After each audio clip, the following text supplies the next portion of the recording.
Yeah. Don't do this. Don't do this. Come here. Serbia, help me. Kosovo is beating my ass. Do you want to impress people at cocktail parties? Maybe even get laid afterwards? How about learning some fancy, pretentious words? Girls love fancy, pretentious words. Guys do as well. How about using the term balkanization? Balkanization refers to the fragmentation of a region into smaller tribal or social units composed of different people groups who oftentimes hate each other. The term refers to the Balkans, a region in southeastern Europe notorious for a series of brutal ethno-religious conflicts, the most recent ones being the breakup of Yugoslavia into various countries during the 1990s. Around the same time the internet was in its nascency. The Balkans are only rivaled by the Middle East as a place with so many people groups despising each other within close proximity. Well, I guess X.com beats them both if you consider pixel space.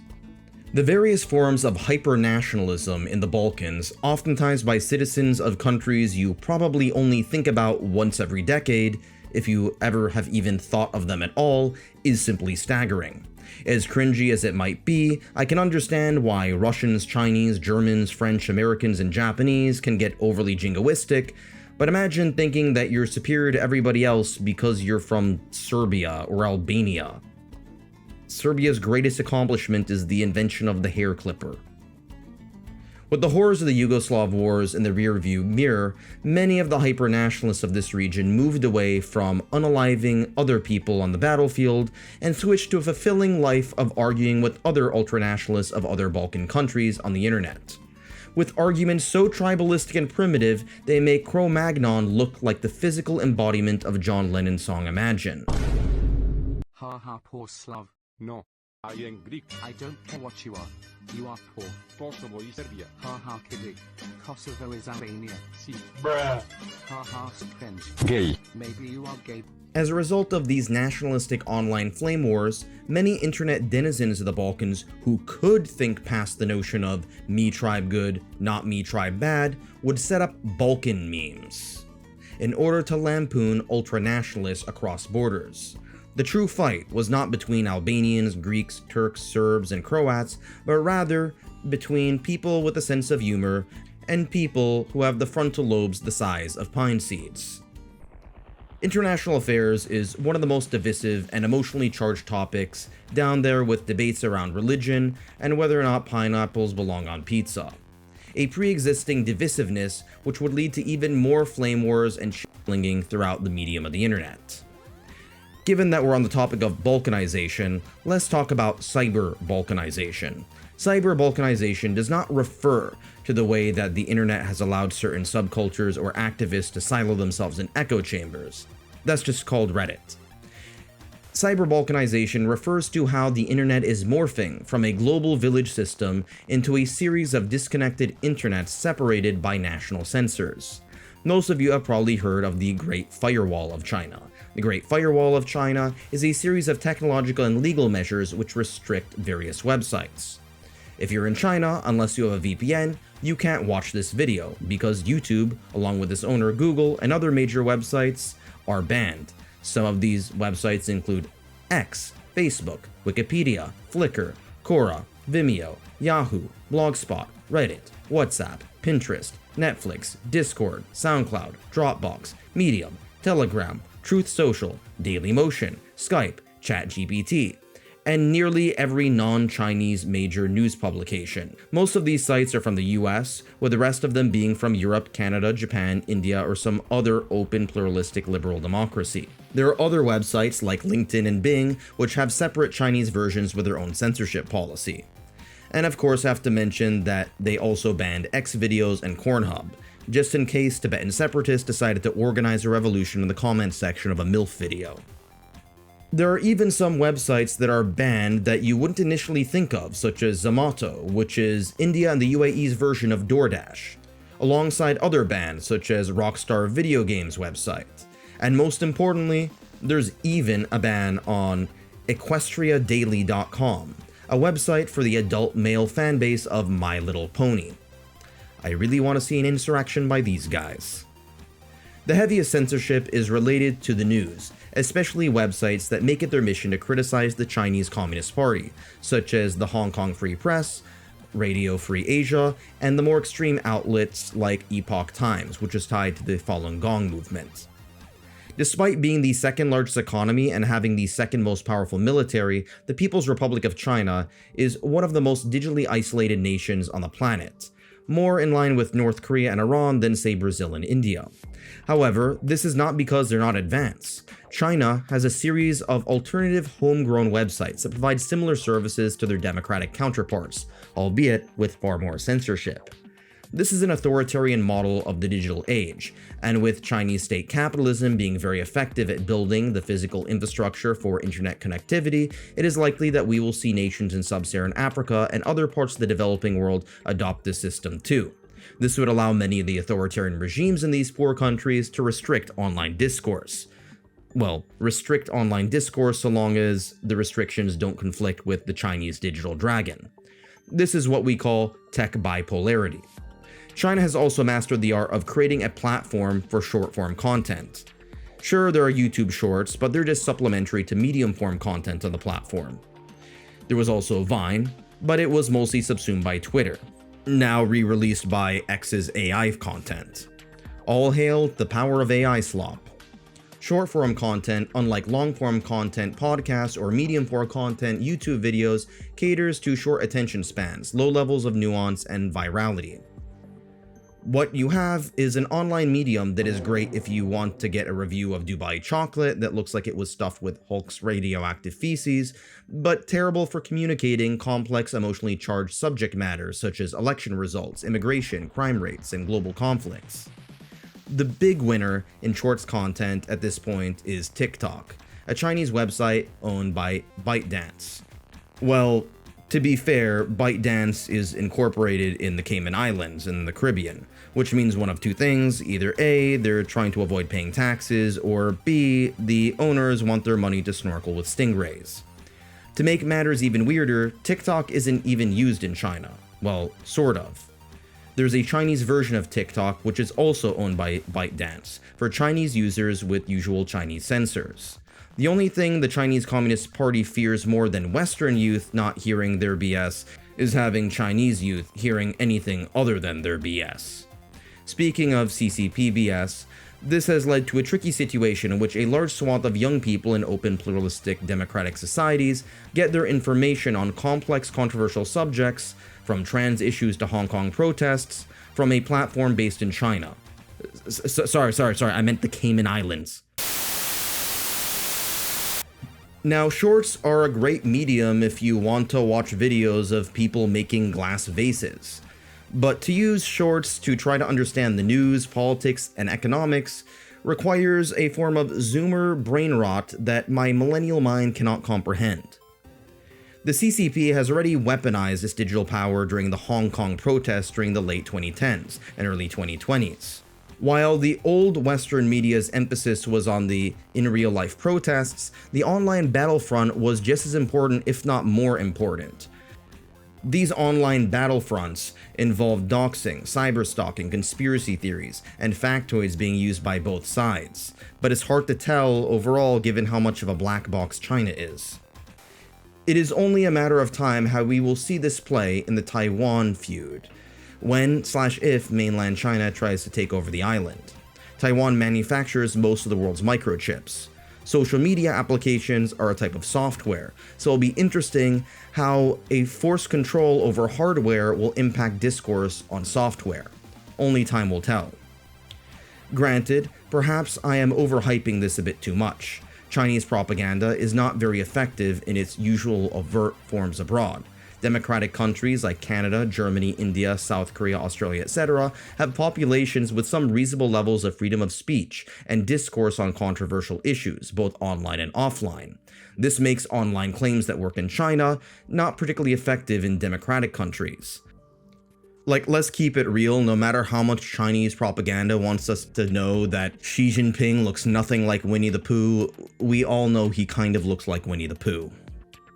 Now, this asymmetry in the effectiveness of domestic versus foreign propaganda is not true when it comes to Russia. Russia has always been very sophisticated when it comes to propaganda, dating back to the early days of the Russian Empire during the 1600s.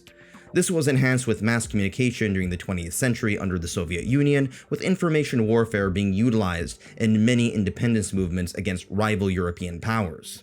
Soviet propaganda oftentimes targeted the Third World, claiming to be fighting against imperialism, even though the USSR was essentially imperial. You don't become the largest country on Earth without doing some terrible empire shit. The USSR collapsed in 1991, around the same time that the World Wide Web came into presence. This didn't really matter much during the 90s, but during the 2010s, the Kremlin had mastered information war, both at home and abroad.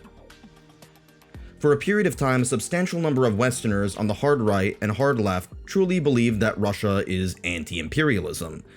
Now, given Russia's past and present, calling Russian imperialism anti-imperialism is like calling diarrhea a cleaning product.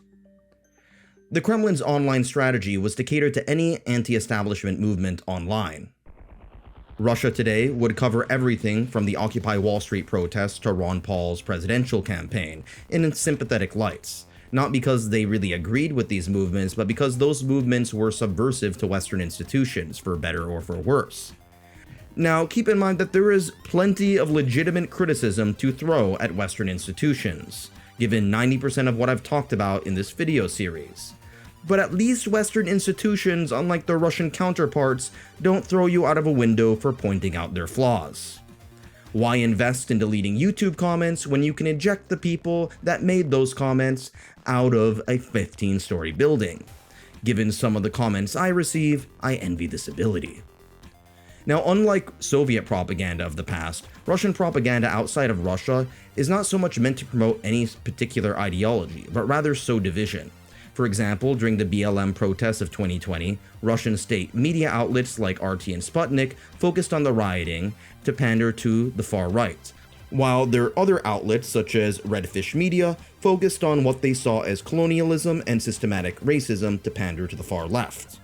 Russia also got YouTubers like Lauren Chen, also known as Roaming Millennial, to set up Tenet Media and hire other big names such as Tim Pool to peddle Kremlin talking points. Chen has recently been released, but there's still an ongoing investigation. As far as Tim Pool, I think he's just mad that the Ukrainians stole his hair follicles.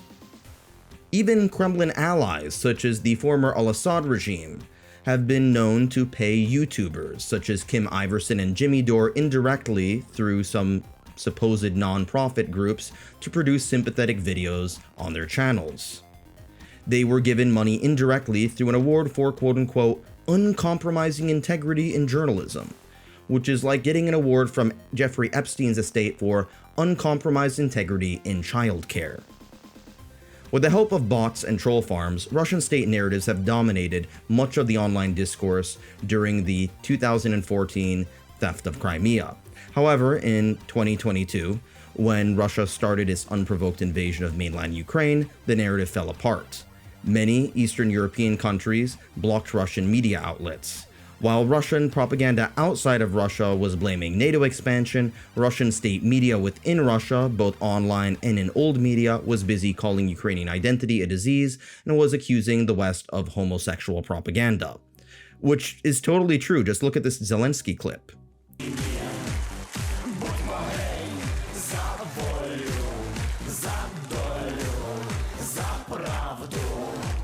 Meanwhile, trolls from mostly Eastern European countries had been engaging in meme warfare against the Kremlin propaganda machine. Eastern Europe has produced a large number of meme genres, from the aforementioned Balkans meme to the Polish country ball memes, and even Wojaks. In 2022, a group of trolls would co-opt the Doge meme, an image of a Shiba Inu also known as the Fella. Countless troll accounts were made, mocking the Russian military and mocking common logical fallacies used to defend Russian imperialism online, most notably the whataboutism. This was known as NAFO, the North Atlantic Fellas Organization. The initial invasion of Ukraine saw a massive outpouring of support for Ukraine in a similar cultural tidal wave online and offline that we saw with BLM 2 years prior. However, just like all other movements that you see with massive hashtag uses, they don't really last forever, And as of the making of this video, the conflict is largely a stalemate. A reminder that information wars are not the same as real wars. Another real war that would start and eventually overshadow the war in Ukraine would be the war in Gaza. Now, the Israeli-Palestinian conflict is located in a region that isn't at any significant geostrategic choke point. It doesn't really have any critical natural resources either, and the death toll of the conflicts, while terrible in their own sense, are actually quite small compared to ongoing conflicts such as those in Sudan and the Congo, let alone past conflicts. Nonetheless, the discourse about the Israeli-Palestinian conflict is arguably the most divisive, unnuanced, and emotionally charged on the internet. It is rife with hyper-moralizing, selective outrage, and ahistorical nonsense across the board. I just long for the days when we were arguing over pronouns, or even the days when neckbeards were arguing with creationists on the internet. Such simple times. Now, to be clear, I'm not here, and I repeat, not here, to discuss the conflict, but rather the online discourse of the conflict. At this point in 2025, Israel has been on the losing side of the information war. Unlike some of its adversaries like Qatar, which has Al Jazeera, and Iran, which has Press TV, Israel has placed very little focus on using new media, digital or not, to change public opinion outside of its borders. Sure, it has ties to other governments, namely the US, but Israel by and large has defunded its PR front, allowing the pro-Palestinian side to dominate the discourse both in the streets and online. The Palestinians have a large number of advantages in the information war. One, there are far more Arabs and Muslims than Jews, and in-group bias and raw numbers are powerful forces. Two, many of Israel's enemies, most notably Qatar, have massive budgets to steer the public opinion of young people on platforms like YouTube and X. Three, Netanyahu's cabinet has a number of extremists who have made statements that have been amplified by the opposition on social media. 4. Since Israel has a very sophisticated air defense system, the death toll on the Palestinian side is much higher, and the graphic images of innocent children are a powerful rallying cry. 5. This is a David versus Goliath scenario, and given the asymmetry of hard power in Israel's favor, many see Palestinians as the underdog. There's a reason why so many sports movies are about the team that starts out sucking, even worse than the Toronto Maple Leafs. Support for Palestine was always popular in the Arab and Muslim majority countries. Well, popular so long as it didn't involve bringing in Palestinian refugees. Just look up that. On the other hand, up until very recently, being pro-Israel was the dominant position in politics in old media in the Western world, with pro-Palestine voices only being on online fringe circles. To anyone older than 27, it is rather shocking to see being pro-Israel become the edgy contrarian position. Being pro-Israel today is like openly liking pineapples on pizza, just slightly less contentious. Part of the reason for this lies in the green-brown-red alliance. Green stands for Islamists, brown for fascists, and red for leftists or communists. None of these groups have any significant power in the Western world, but all of them have been very outspoken online. The Greens are in line with Hamas's ideology and therefore are on the Palestinian side for obvious reasons. The Browns don't really care about Palestinians, they just don't like Jews and are anti-Semitic. But they also have similar views to Islamists when it comes to women, so I guess that's a thing. The Reds see Israel as an oppressive European, Western, capitalist, white, Zionist, imperialist, heteronormative, patriarchal, insert a bunch of other academic buzzwords, settler colonial state. And in their fight against the evils of an oppressive, racist, sexist, homophobic imperial state, they have decided to ally with Islamic fundamentalists. The Houthis in Yemen even offered American leftist students educational trips. I'd like to see some of these anarcho-feminist college girls start a van life vlog series in Yemen. Needless to say, while this alliance is very loud on the streets and online, it is probably going to collapse the moment the hot war in Gaza ends. Hopefully, it will be confined to Reddit and Blue Sky, rather than the gallows as it did during the Iranian Revolution's aftermath. Just look up that rabbit hole if you wish. Speaking of Iran, While the Iranian government is very anti-Israel, many in the Iranian diaspora community are very pro-Israel, and they also have a large presence online both in Farsi and English-speaking circles. There is also a considerable pro-Israel online presence in India, namely from Hindu nationalists, who probably don't really care about Israel, they just don't like Muslims. It's not too often when you see someone online who likes both the Prime Minister of the Jewish state and the Führer at the same time. Here on YouTube, much of the discourse on the conflict has been through the lens of two major internet personalities, Ethan Klein of the H3 podcast and his former host, caviar communist Hassan Piker. The two have had a falling out over the conflict, as Ethan, a naturalized Israeli citizen, and his wife, who served in the IDF, did not like some of the claims made by Hassan Piker. This has led a clash, with Hassan having a number of bread tubers and the Twitch establishment on his side, while the Kleins have had the commentary community and a number of liberal online figures on their side. This internet conflict is obviously nowhere near as important as the war itself. It's just interesting to see how a geopolitical conflict can lead to these micro-conflicts on the internet. The Israeli-Palestinian conflict also shows us that winning an information war is not the same thing as winning a real war. While Israel has failed miserably at winning people over on social media and in newsrooms, it has had astonishing victories in the real war, namely through the use of its intelligence agency Mossad. Over the course of 2 years, Hamas has been crushed, Hezbollah has been neutered, in some cases literally. This in turn indirectly led to the collapse of the Iran-backed al-Assad regime in Syria, along with the decapitation of Houthi leadership and the wiping out of almost all of Iran's top brass and nuclear program. آنچه که ملاحظه کردید، صدایی که شنیدید، فضای غبارآلوده استادیوم.